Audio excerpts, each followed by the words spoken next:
the show that talks about entertainment, sports, music, and inspirational stories for all to enjoy. We're glad that you could join us today. Please sit back, relax, and enjoy the show. Now, here is your host, Albert Pineda. Welcome, everybody, to the Casting for Fun podcast. I am your host, Albert Pineda, coming to you on Wednesday, July 31st, 2024. Happy birthday to my older sister, Adriana, who's been a guest on the show and is a fan of the show. I think she catches pretty much every episode I do.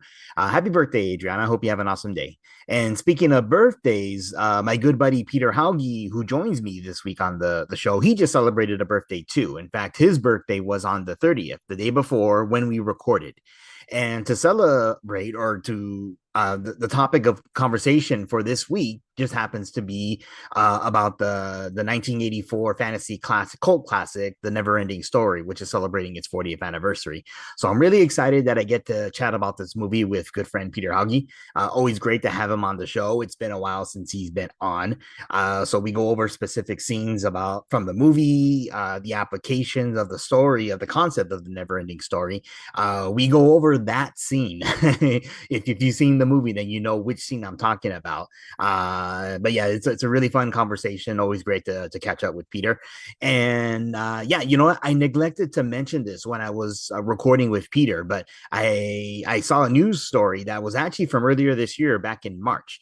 Apparently, Seesaw Productions, one of the a European based out of London film production company, which I think is most notably responsible for doing the King's Speech movie several years ago, has joined up with the joint production with the writer's estate of the Neverending Story book to bring it back to the big screen. So apparently there's going to be in production a new Neverending Story movie, which would be pretty cool. So again, depending if you love the first movie, again, people don't necessarily like remakes, but it is kind of cool to see that the franchise is going to be moving forward. It would be kind of cool if it were like, I guess, a brand new story, but we'll have to wait and see what happens. Anyways, yeah, so please enjoy my conversation with Peter. We talk about the Neverending Story extensively, go over our favorite scenes. And again, it's just a fun time here on the Casting for Fun podcast.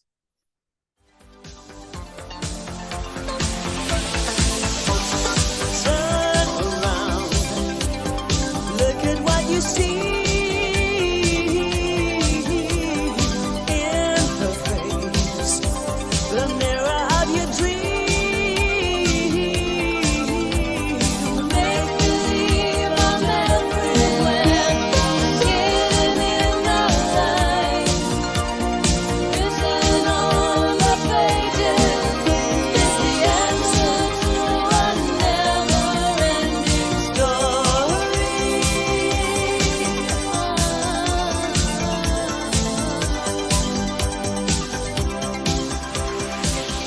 So returning to the show, it's actually been a while. My good friend Peter Hauge. Peter, how are you doing today? I'm doing very well. Thank you for asking. It's good to see you again, and happy birthday to you, my friend. Thank you very much. I really appreciate that. Thank you. Oh, you're welcome. So today we're going to be discussing a classic, cult classic 80s movie, the Neverending Story, which is celebrating its 40th anniversary. Crazy to think it's that old. But before we get to that, though, I mean, I'd be remiss if I just didn't ask now, for us being in our early 40s, what does the birthday look like for you now? What do you like to do?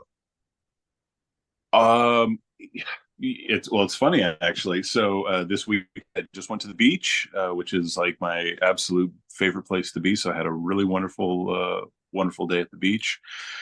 And tonight I'm going with my kids and my girlfriend to Medieval Times, which is a yearly tradition. I think this is maybe the 4th or 5th year in a row that I've gone to Medieval Times on my birthday, which is, I don't know, can be kind of a cheesy place to some people, but we just have a lot of fun there. So that's what I'm doing on my birthday.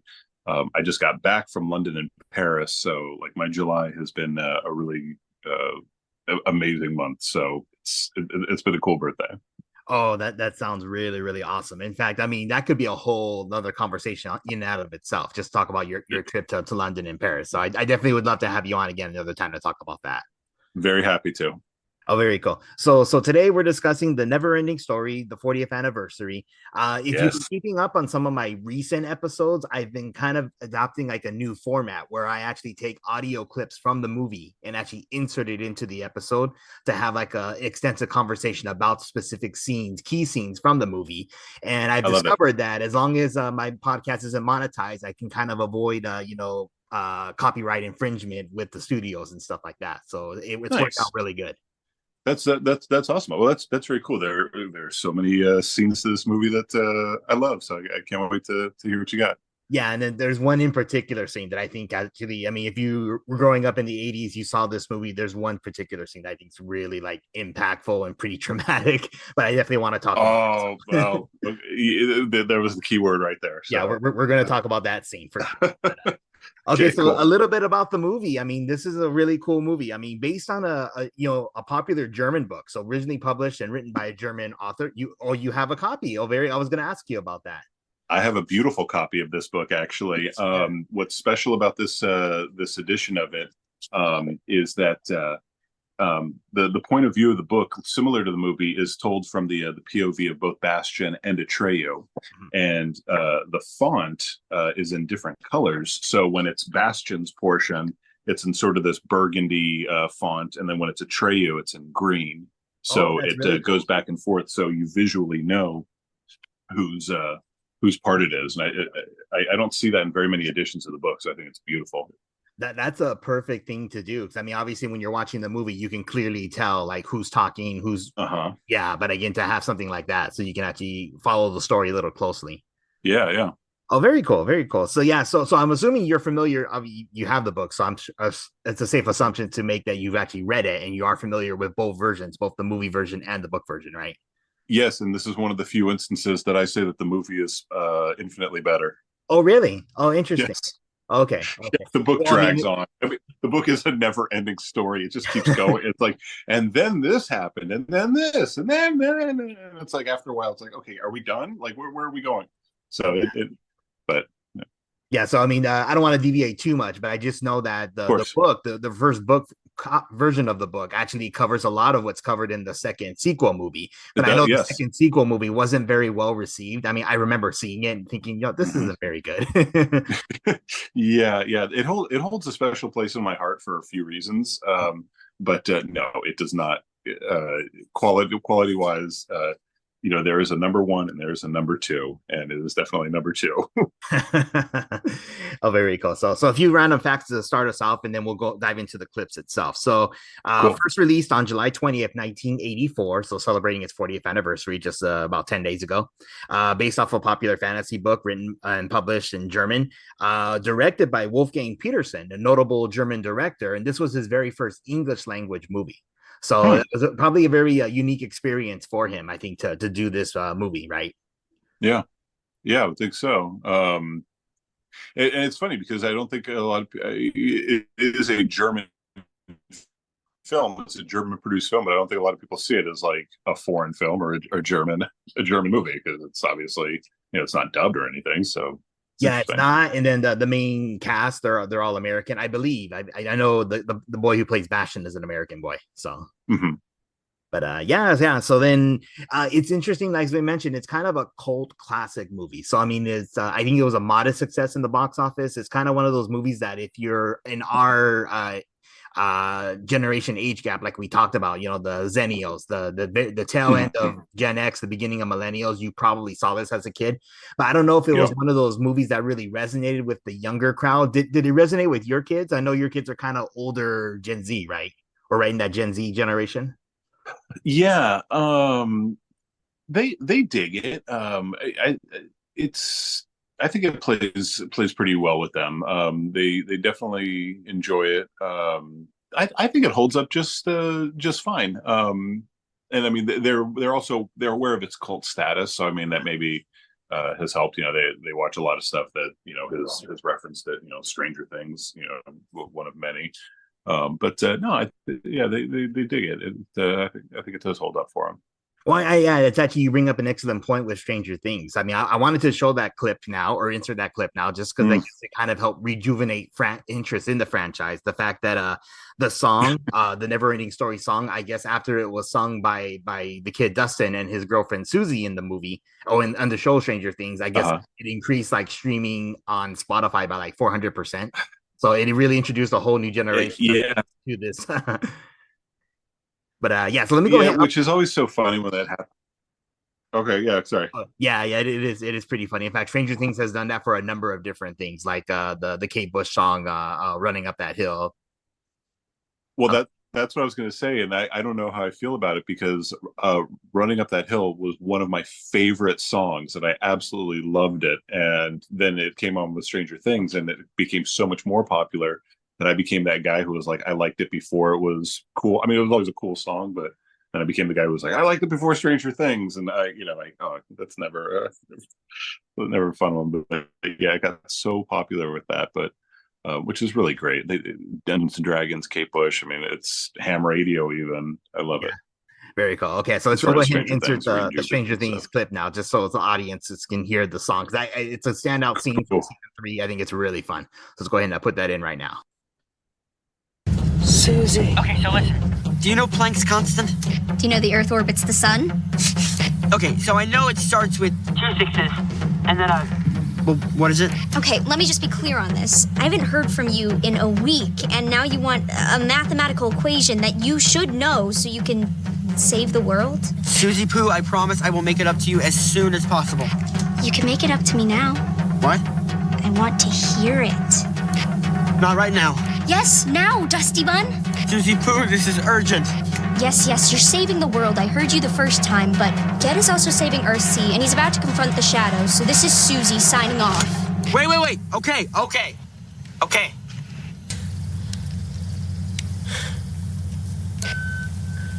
Turn around. Look at what you see in her face. The mirror of your dreams. Make believe I'm everywhere. Give it In the light. written on the pages is the answer to a never-ending story.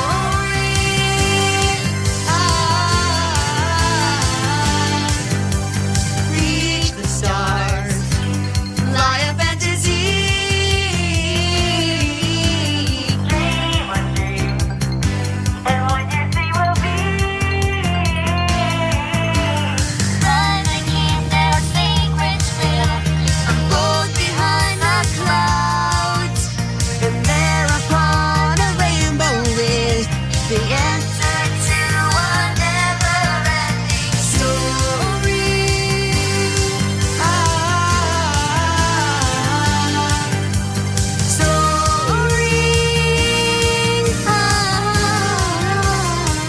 Yeah, really, really cool stuff. In fact, I mean, it's very timely, I think, because again, kids in early '84 who are huge fantasy enthusiasts, like I'm assuming Dustin and Susie would have been, absolutely probably would have loved that movie, Uh-huh. right?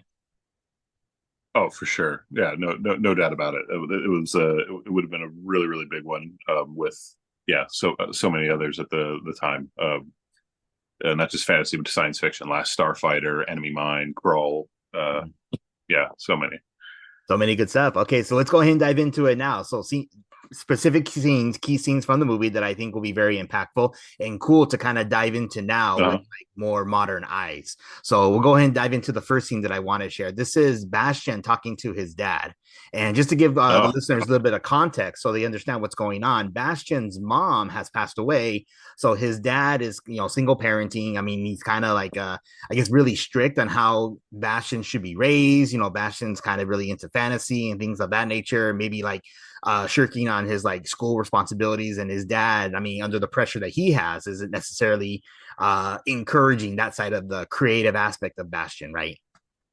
but yeah, there's certainly that. He's grilling him about drawing in his notebook, with unicorns, and it's like the man's never heard of a unicorn before, and he like Bastion is struggling to make this like peanut butter sandwich, and it's just like so incredibly hard, watching him like mess up this piece of bread, and the dad's like cracking an egg and some orange juice and making this like horrific hangover drink or something. Like it's like this dad is terrible. It's really, that's the only good thing I like about the second movie, is that they changed out the father. I mean, well, they changed out a lot of the actors, but the father in particular, they gave like they kind of redeemed him.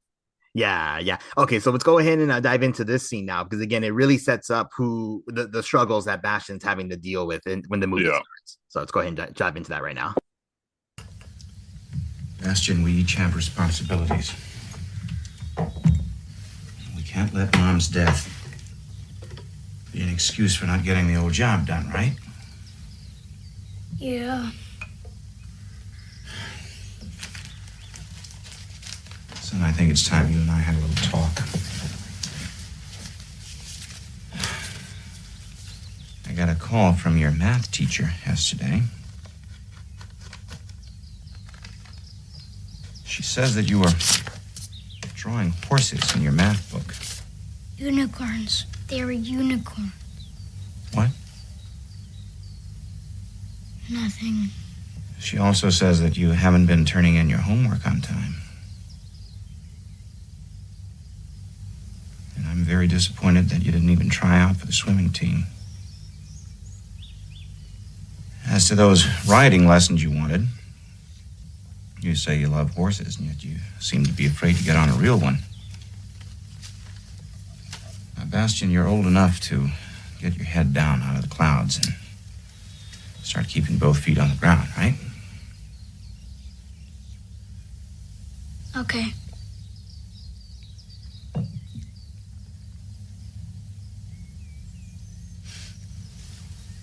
Stop daydreaming. Start facing your problems.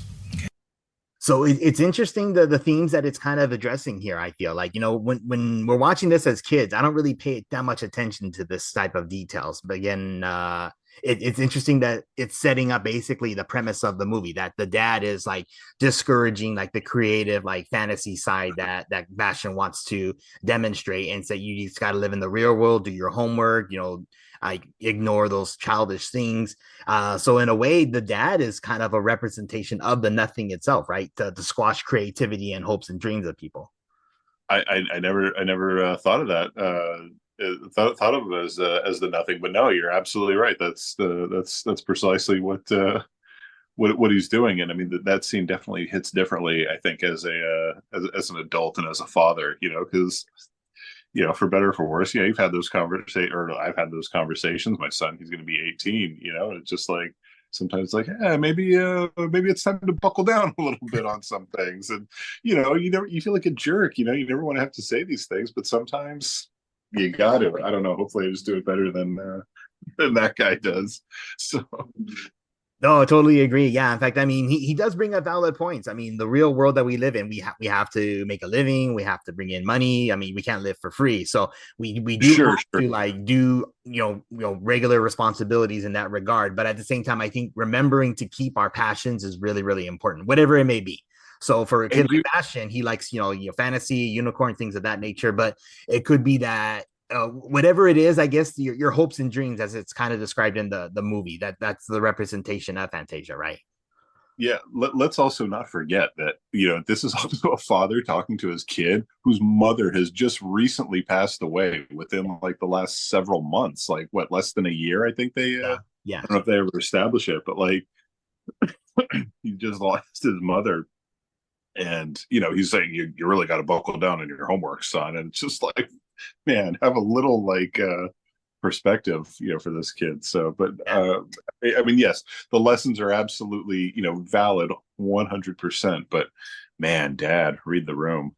Like, yeah, really. Okay. So as we can tell, I mean, Bastian's struggling with just his social life. I mean, it can be really traumatizing for someone to lose their parent, one of their parents at a young age. He's struggling, kind of a little bit of an outcast. I think the book really depicts him in that way, right? I mean, you're obviously more familiar with Bastian from the book, but we're gonna skip it for now. But I mean, he gets bullied by the kids. They throw him in the dumpster. He runs into a bookstore to escape from these kids, and that's where he encounters the bookstore owner, owner who is warning him about this book, that it's not a safe book compared to the other books that he likes to read, right? That is one of my favorite scenes is Bastian talking to Mr. Coriander, and Bastian sort of proving to this bookstore owner who absolutely hates kids and just on sight wants this kid out of there, and Bastian takes this moment to really prove, like, I read books all the time, and he rattles off a list of books, which I think I've read almost all of those books on his list, and they're all incredible. But yeah, it's one of my favorite scenes where he's talking to him, and Mr. Coriander, he realizes, like, hey man, this kid passes the test because he leaves the book out for him, like he knows he's going to take it, which I think really says a lot right there about his character and what's really happening with this book. But yeah. Yeah, that's an interesting point you bring up, Peter, because again, it kind of defeats the purpose for the podcast because we can't see it. But if you actually watch the movie, the bookstore owner, he has that look on his eye, like he knows exactly what Bastian did. He almost like smirks and smiles, like absolutely. Yeah. Uh-huh. So again, it was pretty cool that I guess he knew what the power of the book was going to be, and that Bastian, in his way, was going to save Fantasia and essentially save his own life. Really. Well, do you take it as that, or do you assume though that when Mr. Coriander reads the book, he's got like something else going on entirely, right? Wouldn't he have his own sort of like version of Fantasia? Wouldn't he be the hero of his own story, and he's probably like doing something else? Or do we assume that the nothing is all encompassing, even outside of Bastian's consciousness? Oh, I think you're right. I think the bookstore owner is having his own adventure that he needs to like. I mean, because again, we'll get to the scene eventually. Because again, cool. there's so much to dive into with this movie. Yeah, I love this movie. I'm sorry. But at the very end, the childlike Empress and Bastian are having a conversation, and she tells him that the Neverending Story is made up of like everybody. So like just how, like, oh no, I'm sorry. The Empress was telling this to Atreyu that Bastian was following Atreyu's story, just like we, the audience, were following Bastian's story, and that somebody else could be following our. It's the never-ending cycle, like the never-ending story, as the title suggests. So yeah, which that's a mind-blowing thought right there. It is, yeah. So I guess in hindsight, this movie's maybe deeper than we really thought about it back when we were kids. Oh, sure, yeah. Okay, but skipping along, let's go ahead and dive into the scene where we're first introduced to Atreyu, and the elders, I guess the people there at the Ivory Tower, they're total jerks to Atreyu. It's so funny. I thought that as a kid. Like, I mean, dude, don't down him as a kid. So let's go ahead and jump into that scene right now. Friends, I know why you are all here. The nothing is destroying our world. I also know that you have come to beseech the Empress for help. But I have terrible news. The Empress herself has become deathly ill. There seems to be a mysterious link between her illness and the nothing. She's dying.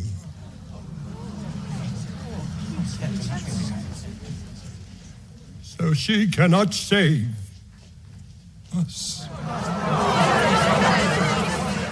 But there just might be one chance. The plains people who hunt the purple buffalo have among them a great warrior. He alone has a chance to fight the nothing and save us. He is our only hope. His name is Atreyu. The Empress had already sent for the great warrior. When he finally appeared on the terrace of the Ivory Tower, he carried with him the hopes of all Fantasia.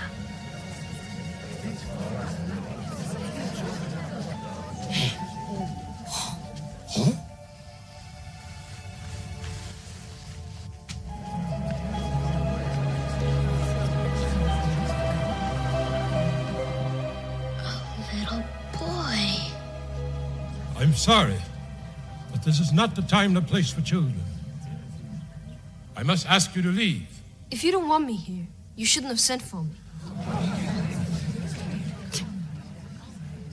Is he in that case? It was not you we sent for. We wanted Atreyu. I am Atreyu. Not Atreyu the child. Atreyu the warrior. I'm the only Atreyu with the Plains people. But I'll be happy to go back hunting the purple buffalo. No, wait! Come back, please.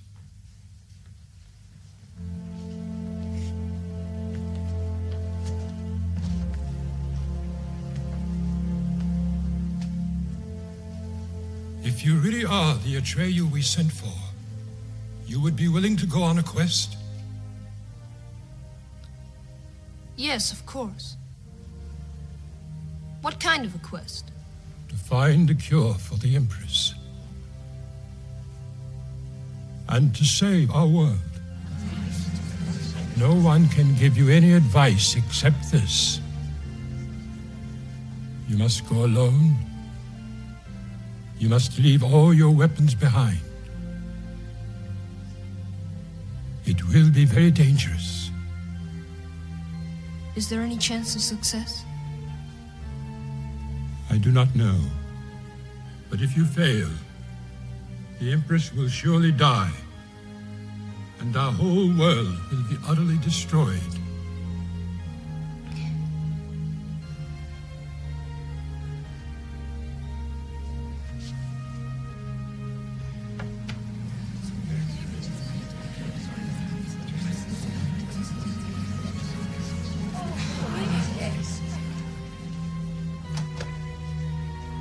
When do I begin? Now, and you must hurry, Atreyu. The nothing grows stronger every day.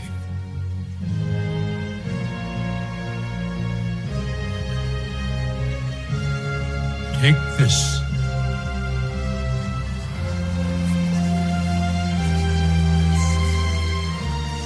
Yeah, so the really cool scene. I love that they pick a young kid to actually be like the representation for all of us. I mean, specifically for Bastian, but I think it's very relatable for any kid, as we mentioned before, watching this movie in the early to mid '80s and kind of resonate with the Atreyu character, right?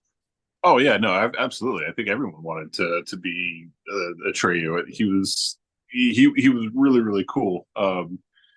I that whole scene is great, and yeah, it'd be great. Folks need to definitely watch the movie because it's got so many cool like practical stuff right there, like the creatures that you see in the background. I think rival a lot of the other fantasy stuff at the time. Like you see a lot of cool puppet work and costume work. Atreyu, I don't know if you know this, but Atreyu originally in the book was in the book he's depicted as having green skin and like a dark. I think like dark blue hair, but they have green skin. And I think they originally tried to have the actor in the green makeup, but it was, it wasn't feasible, or it didn't look good, or maybe some mix of the two. So they went just playing it normal, playing it regular. Oh, very interesting. No, I didn't know that, but yeah, I think I'm happy they went the way they did. I think it looks better and cooler. But I think again, that's just used to seeing it that way. So yeah, definitely. But okay, yeah. So now we've come to a really important scene, probably maybe the most one of the most traumatic scenes for any kid growing up in the '80s. We absolutely need to talk about this scene because of what it represents to the movie and to our own childhood. So, Atreyu has his horse Artax, and they're going through the swamps of sadness, where if you don't keep moving, you can succumb to sadness, and something really bad will happen. So let's go ahead and dive into this scene now. And for those who know the scene, I mean, if you need to get your tissue box ready, I mean, get it ready. But yeah, you're gonna make me watch this. I can't. Oh, man. Okay, here we go. Let's dive into it right now. Come on, boy. What's the matter? I understand.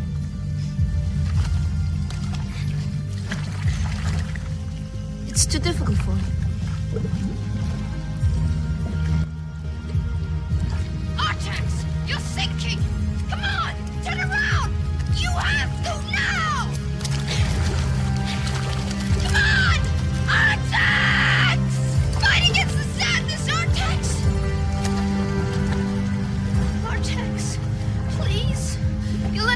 members of the swamps get to you. You have to try. You have to care. For me. You're my friend. I love you. Artax! Stupid horse! You gotta move or you'll die! Move, please! I won't give up! Don't quit! Artax!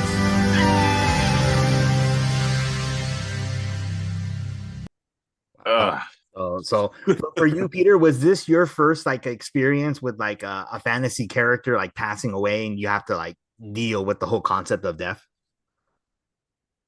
I mean, To me, it seems this is one of like the earliest examples from our childhood, right? I suppose I guess I never really thought about it, that deeply, as far as, if this was the first representation. But yeah, I mean, it must have been. I watched a lot of stuff as a kid. My parents didn't really censor too much, so it's very possible that I saw plenty of other death scenes and things like that. But I mean, yeah, this one was definitely a heavy one. I don't know if I consider it to be like as, traumatic. It's definitely a rough scene, and it's definitely sad, but it didn't scar me, in any serious way. But yeah, it's definitely a rough one. And it's even rougher in the book because the horse talks, and so he's like having a conversation with him as he's sinking, and that's rough. Mm-hmm. Yeah, I bet it definitely probably would be if you can actually, the horse can tell you why he's sad or like what's going on. So yeah, exactly, right. Because as a kid, you have so many questions. What does a horse have to be sad about? How would you cheer him up? How would I handle this situation? Like, oof, that's rough.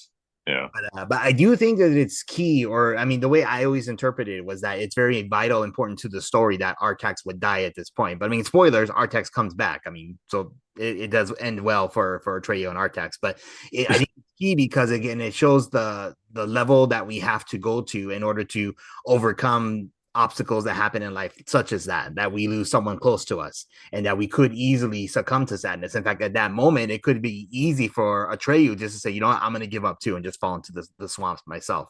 But he's able to press forward anyways because of the quest that he's on in order to save Fantasia. So again, it's a natural progression, I think, for any character to have to deal with. Yeah, and it's also interesting that it does happen so early in the narrative of the movie. Like the Swamp of Sadness is one of the first places that they kind of end up, and then Artax dies, and then after he's talked to then talks to Morla, and then he's going to die himself. I mean, he's going down and he's sinking. Mm-hmm. It's not until Falkor comes and gets him out of there. So. Yeah. So actually, thanks for the segue. So I was actually gonna move along the story. So Atreyu, he meets Morlan, the big, huge, like turtle creature, the wisest being in all of Fantasia, who says that he has to go to the Southern Oracle to find out how to save the childlike empress, but that it's 10,000 miles away. He can't. He's falling into farther despair because it's so far. At the same time, right on his heels is the wolf Grimork. Grimork, yeah, who's an agent of the Nothing, there to try and kill Atreyu to stop him, but is saved just in the luck of time by Falkor, the Luck Dragon. So we get to that scene as well. So we get a good pick me up scene, which I like as well. The fact that after that sad scene of losing Artax, we get Falkor, the Luck Dragon. So then we get to the part where Atreyu, skipping ahead just a little bit, just for the interest of time, we get to the part where Atreyu gets to the Southern Oracle, and the Southern Oracle actually tells Atreyu what he needs to do to save the childlike empress. So let's go ahead and dive into that scene because it's an important scene of the movie and the plot of the movie itself. Do not be afraid. We will not harm you. We have been waiting for you a long time, Atreyu. Are you the Southern Oracle? Yes, we are. Then you must know what can save Fantasia. Yes, we do. Well, what is it? I have to know. The Empress needs a new name.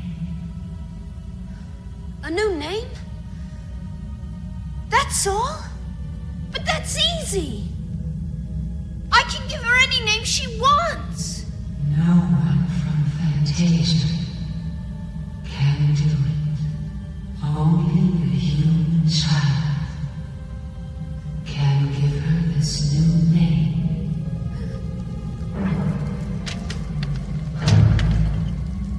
A human child? Where can I find one? You can only find one beyond the boundaries of Fantasia.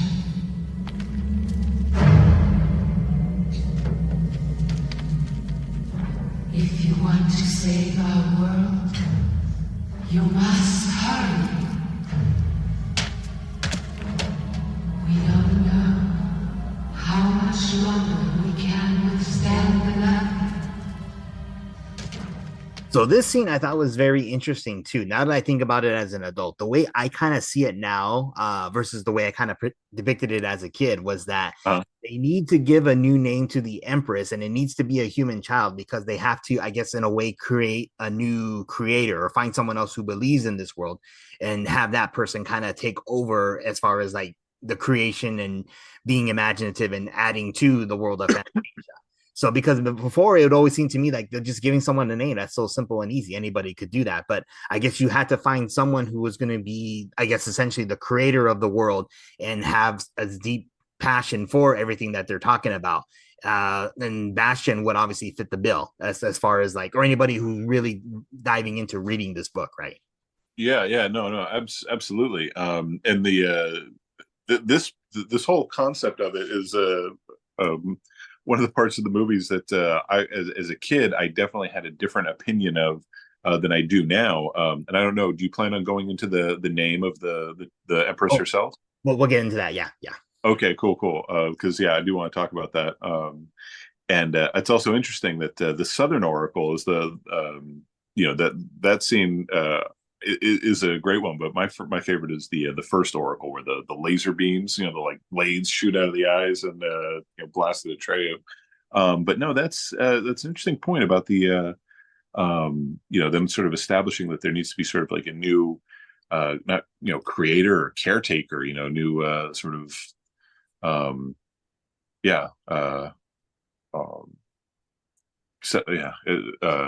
it's very interesting, and it sort of goes along with a lot of other like mythologies about recycling and new beginnings in the world and stuff like that. So it's a neat point you bring up. Kind of blew my mind there. Oh yeah. So that's the way I kind of think of it, like that someone else would be again wanting to participate in to build up the world, to come up, be imaginative, come up with ideas and creations. Because again, if we just said no, I don't care about giving a name, I don't care about this world, then it would just eventually disappear and die, like the Nothing is trying to. Sure. And we lose everything, going back to the very beginning of the movie with the situation with his father. So yeah, absolutely. But to that point, though, we're going to go ahead and dive into now the conversation that Atreyu has with Gmork, the wolf, which is, again, it's very fascinating. In fact, I think it's actually my favorite scene in the whole movie because it clearly demonstrates everything that we've just been talking about now. So it's probably one of the more terrifying scenes, too, because, I mean, if there was anything that scared me, more that upset me more than Artax, it was definitely Gmork. This part freaked me out. Come any closer, I will rip you to shreds.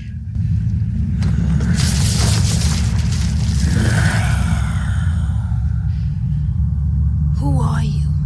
I am the Morg.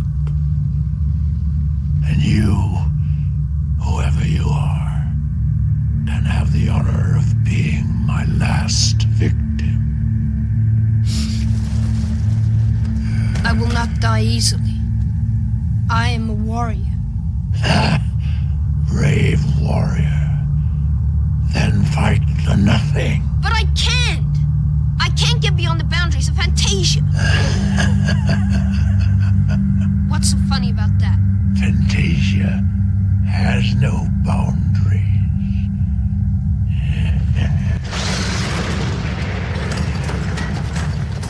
That's not true!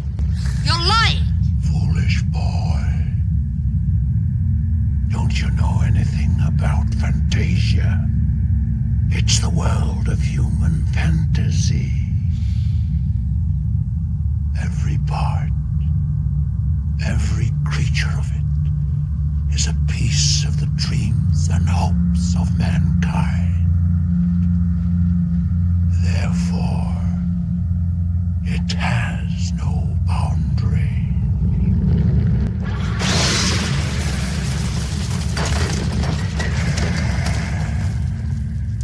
But why is Fantasia dying then? Because people have begun to lose their hopes and forget their dreams.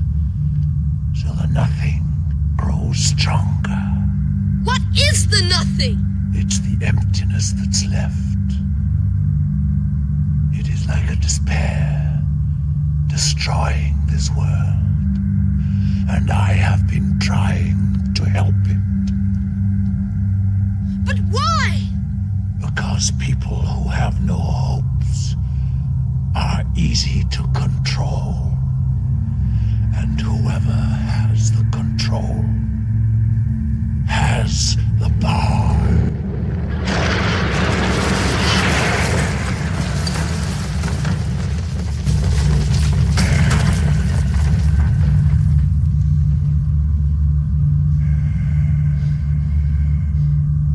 Who are you really? I am the servant of the power behind the nothing. I was sent to kill the only one who could have stopped the nothing. I lost him in the swamps of sadness. His name was Atreyu.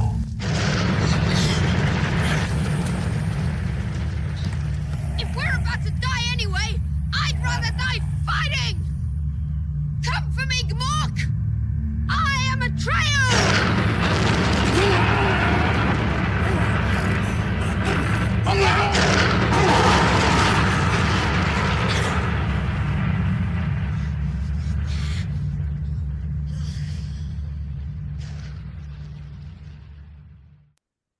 Yeah, it's a really important scene. Really cool. I mean, it just clearly explains everything. The fact that Fantasia has no boundaries because it's made up of the creation of mankind, all our hopes and dreams, and that if we stop believing, that's when the nothing takes over and destroys everything. So it's very interesting the way he Gmork demonstrates or uses that exposition, so we, the audience, can finally understand everything that's going on. Yeah, it still makes you wonder though what his problem was. Like, why? You know what I mean? Like, why is he an eight? I don't know. Why support that? Yeah. I mean, you would think, okay, well, I mean, if we all are part of the story, then I want to be part of the story. I don't want to see the story end, but yeah. Chaotic. But very interesting stuff, very cool stuff. Okay, so we're really close to the end now. So I'm gonna go ahead and dive into the scene when Atreyu finally makes it to the ivory tower. It's all that's left standing at Fantasia. Everything else is destroyed, and he gets to meet the childlike empress, and we get to the climax of the movie. So let's go ahead and dive into that scene right now. Atreyu, why do you look so sad?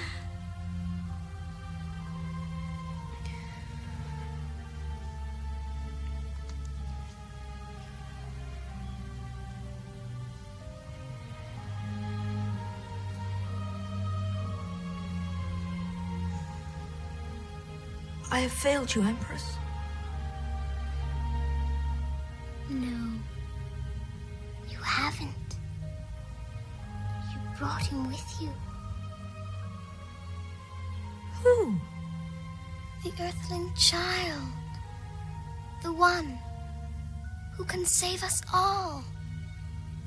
You know about the Earthling child? Of course. I knew everything. My horse died. I nearly drowned. I just barely got away from the nothing. For what? To find out what you already knew? It was the only way to get in touch with an Earthling. But I didn't get in touch with an Earthling. Yes, you did. He has suffered with you. He went through everything you went through.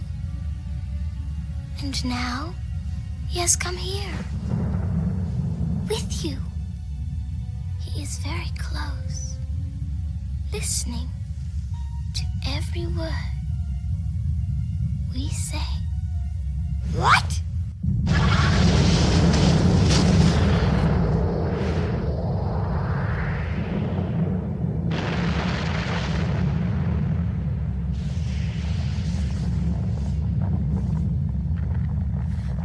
Where is he? If he's so close, why doesn't he arrive?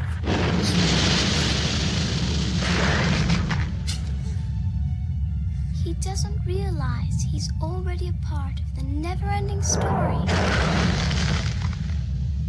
The Neverending Story? What's that? Just as he is sharing all your adventures, others are sharing his. They were with him when he hid from the boys in the bookstore. But that's impossible! They were with him when he took the book with the orange symbol on the cover, in which he's reading his own story right now.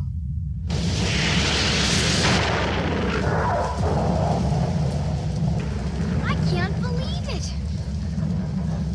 They can't be talking about me! What will happen if he doesn't appear? Then our world will disappear. And so will I.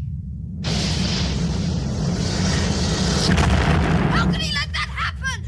He doesn't understand that he's the one who has the power to stop it.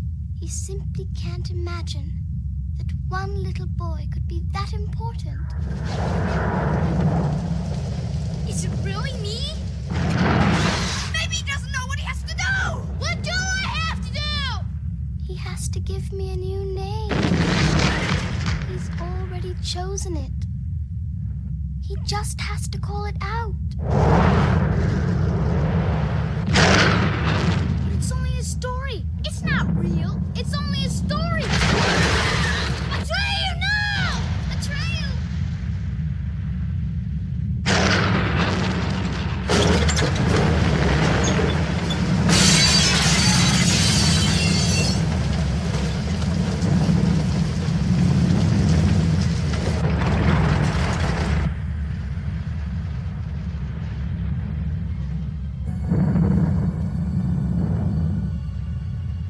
Bastian. Why don't you do what you dream, Bastian? But I can't. I have to keep my feet on the ground. Call my name. Bastian. Please. Save us. All right. I'll do it. I'll save you. I will do what I dream.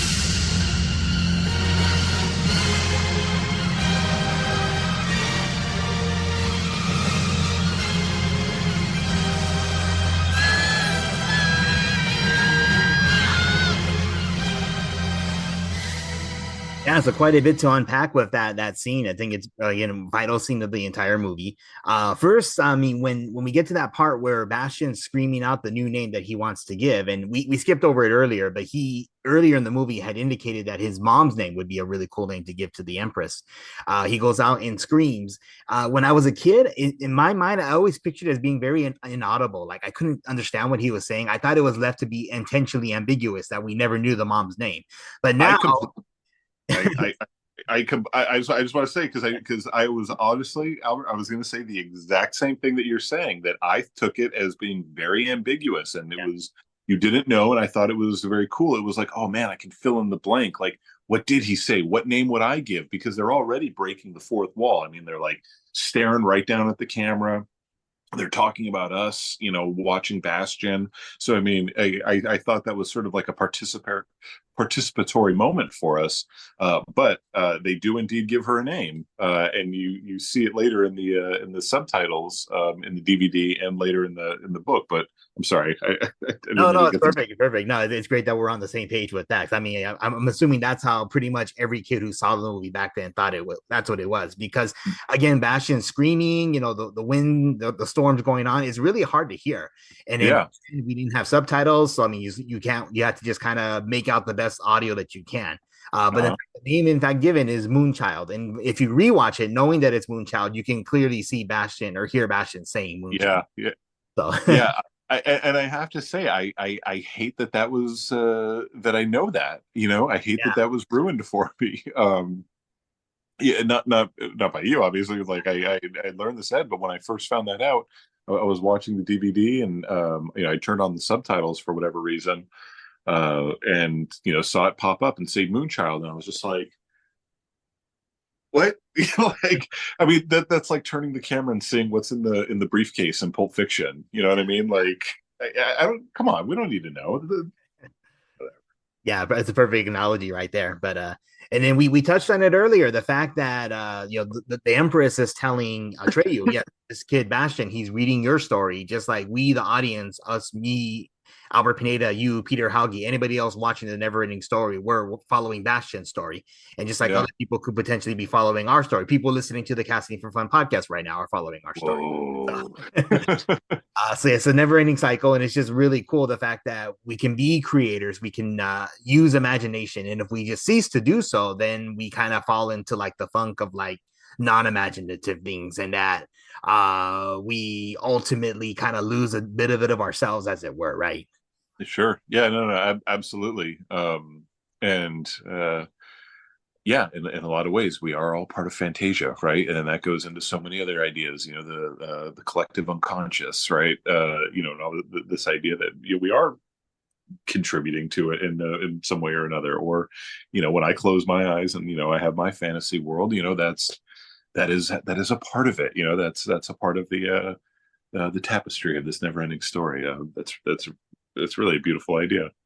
Yeah, yeah. I believe it was Albert Einstein who was attributed to saying imagination is more important than knowledge, right?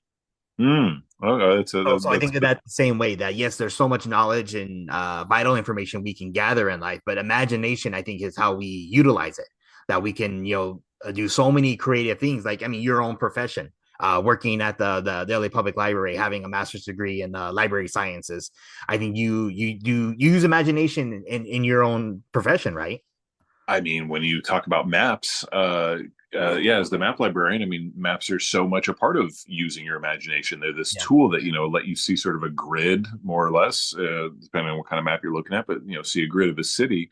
But that's exactly what your brain is doing. Is you're essentially flying over that city, or at least I am. I'm flying over that city for a moment, and I can kind of jump to all these different places. And yeah, you definitely are using your imagination when you look at an old map. You're using your imagination of what it must have been like when things were in a simpler time. When you look at a map of a foreign country, you're using your imagination to put yourself there, and what it must be like to stand on that coastline, or stand on that mountain or whatever. So yes, imagination is absolutely huge, and if you don't have any imagination, I don't know, I think the maps get really boring. So Oh yeah, yeah. So I guess that would be the point that I would want to make from watching this movie. That I would tell people, like, don't just spend all your time living in fantasy worlds and ignoring the real world, because I mean you're gonna run out of money and get evicted from your place to live. But at the same time, the combination of the two, that utilize practical knowledge with imagination to create something wonderful and great with your own life, whether it's creating a fantasy world like Fantasia, or doing your own profession and job in the real world, and using the imaginary tools that we have at our disposal to actually make the most of your own life, I think.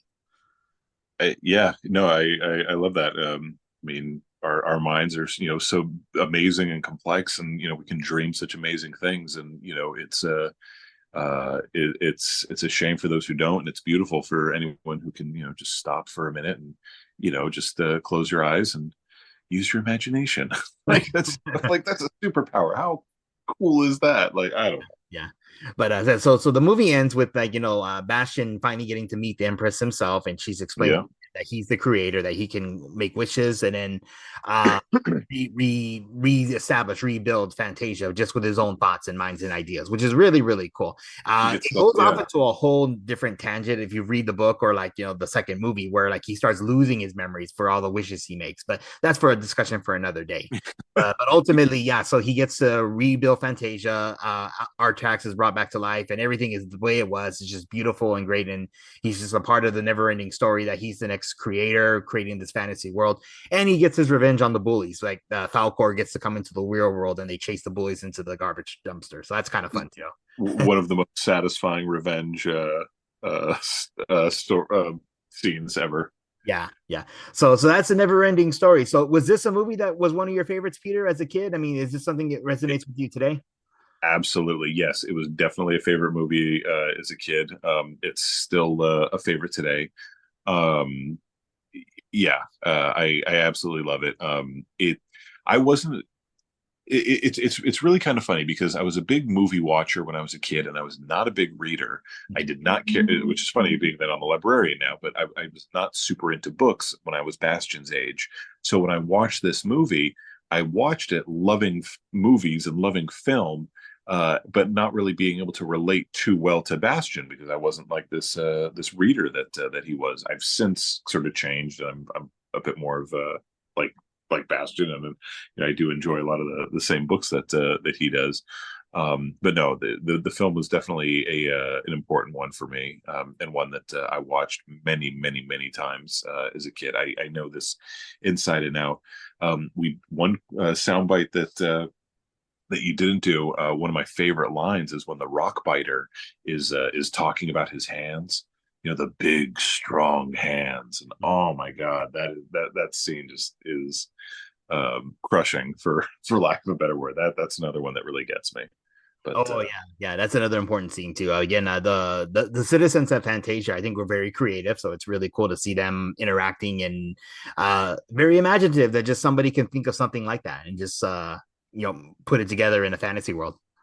Yeah, and I mean, and the effects of the movie. I mean, so many of those characters, were, you talk about Morla, the turtle, this giant mountain of a turtle. There's the Yergol, and Professor Engi, something or other. When they're nursing him back, just the makeup on everyone, the puppetry, like it's such an amazing movie, and it holds up very, very well. I think from a story point of view, from a cinematography point of view, from a practical effects point of view, it's a great movie. Oh, absolutely. Yeah, very good. I absolutely agree with you, Peter. So we did kind of gloss over things somewhat quickly because, again, I wanted to just, I kind of keep things kind of compact within an hour as far as podcasts go. Of course. Anything else that I skipped over that you'd want to discuss before we wrap up? Gosh, I mean, Falcor's was so cool. As a kid, he gets that grain of sand at the end, and it was always fun to see, like, what would you wish for? What would my Fantasia look like? No, I think you hit a lot of the really excuse me, hit a lot of the really big points. Yeah, sorry for coughing. I think. No, you're good. No worries. But so it's fun to take these movies. I mean, I've been using the anniversary as an excuse, particularly notable anniversaries like those that end in a 5 or a 0. So with the 40th anniversary of the Neverending Story, going back and rewatching it, really diving into the scenes and really reflecting on it. Because sometimes I would maybe just watch it for the enjoyment side of things, but to actually reflect on, analyze the scenes and then come up with new ideas and thoughts that I never thought of before. I think it's actually been a really fun experience for me to do this. So hopefully it's been for you as well, Peter. Yeah, no, it really has. And I'm looking forward to the next movie that you do. And I'm still asking, when you do Who Framed Roger Rabbit, to give me a call, because that's my favorite. So I'm gonna probably go ahead and cheat a little bit because Who Framed Roger Rabbit was released in 88. 88, right? Yeah. So last year would have been its 35th anniversary. So technically this year's 36. I guess because I kind of focus on those 0 and 5 anniversaries. But sure, I can do whatever I want. It's my podcast. So like a few weeks ago, I talked to my buddy about The Sandlot. So it's like, okay, and that one's doing its like 31st anniversary. So all right. But I'll keep you posted for that. And I got a few other ideas as well that I'll touch base with you on. So well, I'm good. I'm glad that your producers are lenient and let you do what you want to do. Oh yeah, I definitely know who to talk to if a producer kind of gives me crap. But cool, Peter, thank you so much for joining me, reminiscing about this movie. For those who love the Neverending Story, I hope you enjoy it. For those who may be discovering it for the first time, you heard about it because you saw Stranger Things. I hope you guys enjoyed it as well. And if you haven't watched it in many years, I definitely recommend watching it to celebrate its 40th anniversary. Yeah, for Very sure. cool. Anything else, or are we good to wrap up? I'm good to go, man. Okay, thank you again, Peter. I really appreciate your time. It's always great to catch up with you, and to all my listeners, thank you so much. Have a good night. Absolute pleasure. Bye.